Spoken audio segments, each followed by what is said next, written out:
Hello friends, civil एग्जामिना में आपका स्वागत है।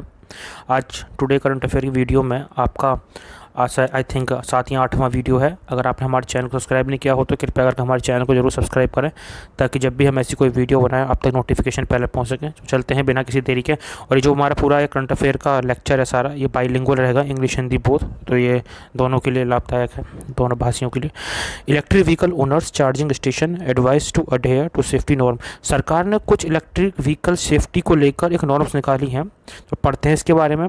इसमें कहा है पहला point, fire accident can be avoided if proper protective gear and standard equipment are put to use से ऑफिसर्स ने ये कहा था कि अगर आपका फायर एक्सीडेंट होता है उसको अवॉइड किया सकता है। ये नहीं है कि अगर आपका अगर आपका इलेक्ट्रिकल व्हीकल है, उसकी बैटरी फट जाए और फटने की वजह से कुछ आग लग जाए पूरे व्हीकल में, उस चीज़ों को हम प्रोटेक्ट कर सकते हैं अगर हम प्रोटेक्टिव गियर या फिर स्टैंडर्ड इक्विपमेंट का यूज़ करें।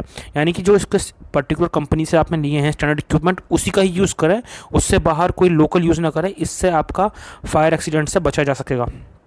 दूसरा कहता है कि चार्जिंग स्टेशन ये इंश्योर करें कि कोई भी किसी तरह की ओवरलोडिंग ना देखने को मिले डिवाइस के अंदर, इनपुट और आउटपुट डिवाइसेस में, ठीक है ना। इसका मतलब ये है कि कोई भी चार्जिंग स्टेशन है जो भी आप चार्ज करवाना चाहते हो, वहाँ पे इनपुट और आउटपुट डिवाइसेस में किसी भी तरह की ओवरलोडिंग ना देखने को मिले।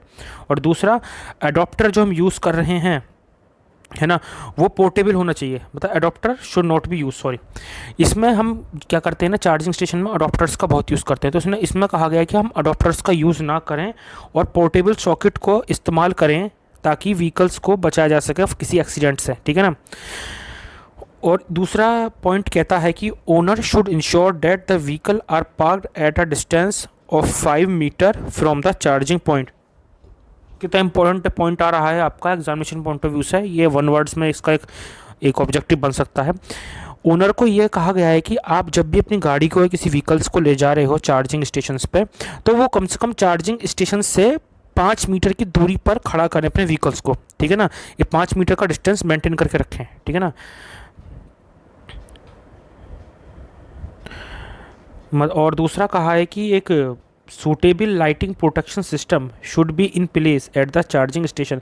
हाँ, कब कहीं कहीं कहाँ देखा गया है कि चार्जिंग स्टेशन पे एक सूटेबल लाइटिंग नहीं होती है ना, रोशनी नहीं होती, तो कोई लोग ऐसे ही काम करते हैं, इसकी वजह से एक्सीडेंट ही बहुत देखने को मिलते हैं। तो उन्होंने कहा है एक सूटेबल लाइटिंग होनी चाहिए अगर जहाँ आप चार्जिंग स्टेशन लग रहा है, ताकि किसी भी तरह का एक्सीडेंट बिना लाइटिंग के ना हो सके। The charging point should also be equipped with the device to check uncontrol reverse power flow from the vehicle. Charging point इस तरह से इक्विप्ड होना चाहिए, इस तरीके से लगा होना चाहिए डिवाइसेस के साथ, ताकि किसी भी तरह की रिवर्स पावर जैसी अनकंट्रोलेबल कंडीशन ना उत्पन्न हो व्हीकल्स के अंदर, ठीक है ना, ये बोला गया है। नेक्स्ट है, showroom and the vehicles owner should follow the international standard. जो भी आपका अंतर्राष्ट्रीय नियम है, स्टैंडर्ड्स हैं, उनको फॉलो करना होगा शोरूम्स और व्हीकल्स ओनर्स को। कुछ केसेस के बारे में बता रहे हैं। In fewer cases the vehicle owner are using the sub standard socket chargers and other equipment beside over charging the vehicle. क्या कुछ केसेस में ये देखा गया है कि जो व्हीकल ओनर हैं वो क्या करते हैं, सब स्टैंडर्ड सॉकेट्स का इस्तेमाल करते हैं, और उसमें चार्जर और इक्विपमेंट भी कुछ ज़्यादा अच्छे नहीं होते। उसकी वजह से क्या होता है, व्हीकल्स आपका ओवर चार्ज हो जाता है, और जिसकी वजह से भी आपको एक्सीडेंट देखने को मिलते हैं। Stressing the need for proper earthing. और जो भी आपका अर्थिंग करें, अर्थ का वायर लगाएं, उस पर इन्होंने जोड़ दिया है कि आप जब भी चार्जिंग स्टेशन पर जा रहे हैं तो वहाँ पर प्रॉपर अर्थिंग होनी चाहिए उस चार्जिंग स्टेशन की। और बाद में ये कहते हैं कोई भी फायर डिटेक्शन होता है, अलार्म होता है, कंट्रोल सिस्टम और भी कुछ ऐसे सेफ्टी डिवाइसेस हैं, उनको भी इंस्टॉलेशन होना चाहिए चार्जिंग स्टेशंस पर, ठीक है। आगे बात करते हैं, each charging station should be tested by electrical inspector. इन्होंने कहा कि हर चार्जिंग स्टेशन को ठीक तरीके से इंस्पेक्टेड किया जाना चाहिए आपका इंस्पेक्टर द्वारा। इलेक्ट्रिकल इंस्पेक्टर अलग से होता है, वो टेस्ट करेगा कि पर्टिकुलर चार्जिंग स्टेशन पे जो नॉर्म्स हैं उसके अकॉर्डिंग ही ये चार्जिंग स्टेशन सेटअप हुआ है या नहीं, ठीक है ना। दूसरा ये बात करते हैं, और ये कहते हैं owner of the charging station should also ensure inspection of the facility every year.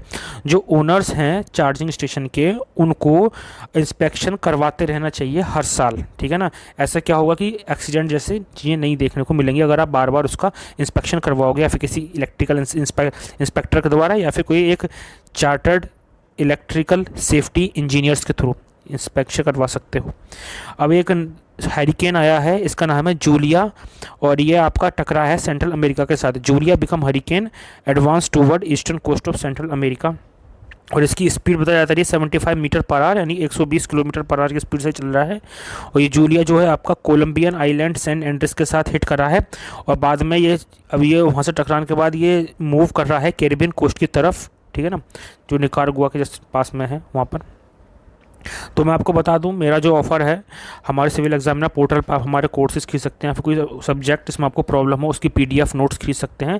आपको ये हमने ऑफ़र दिया था दशहरा के दिन, ये आपका 5 से 12 तारीख तक था, और आज 10 तारीख हो चुकी है। आपके पास सिर्फ केवल 2 दिन है, आपको 30% का ऑफ़र दे रहे हैं, 30% की छूट मिलेगी अगर आप हमारा कोड यूज़ करते हो, कूपन कोड, इसका नाम है DUSH10। आप इसका यूज़ कीजिए और 30% का लाभ पाइए और अपनी तैयारी को अच्छा कीजिए। ठीक, आगे चलते हैं। Finance ministry mulls steps to curb cheque bounce cases. अभी ये सही आज की ही न्यूज़ है। फाइनेंस मिनिस्ट्री एक स्टेप लेने जा रही है चेक बाउंस केसेस को देखते हुए। क्या हो रहा है ना, बहुत सारे चेक बाउंस के केसेस आपके कोर्ट में पेंडिंग है, कम से कम बताया जा रहा है 35 लाख केसेस हैं। तो सरकार एक ऐसा सिस्टम डेवलप करना चाह रही है ताकि जो बर्डन है चेक बाउंस केसेस का कम किया जा सके, और इससे होने वाली जो प्रॉब्लम है उससे निपटारा किया जा सके। और दूसरा केसेस ये है कि चेक बाउंस की जो कारण है, जो चेक बाउंस होने का कारण है, उन कारणों को ईज आउट किया सके, ठीक है ना, इंटरमीडिएशन के थ्रू या किसी और चीज़ के थ्रू।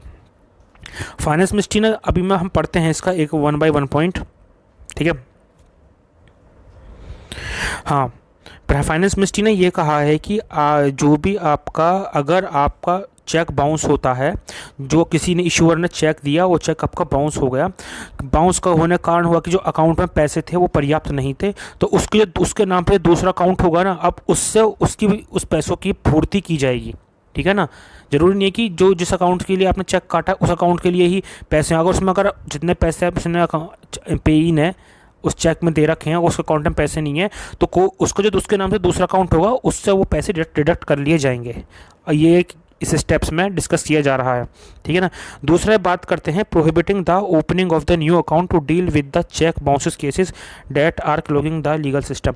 क्या होता है ना, जो हम वो नए अकाउंट को ओपन कर लेते हैं चेक बाउंस केसेस से बचने के लिए, तो इससे ये लीगल सिस्टम के वैसे अगेंस्ट है, इस चीज़ को रोकथाम करने की बात की गई है।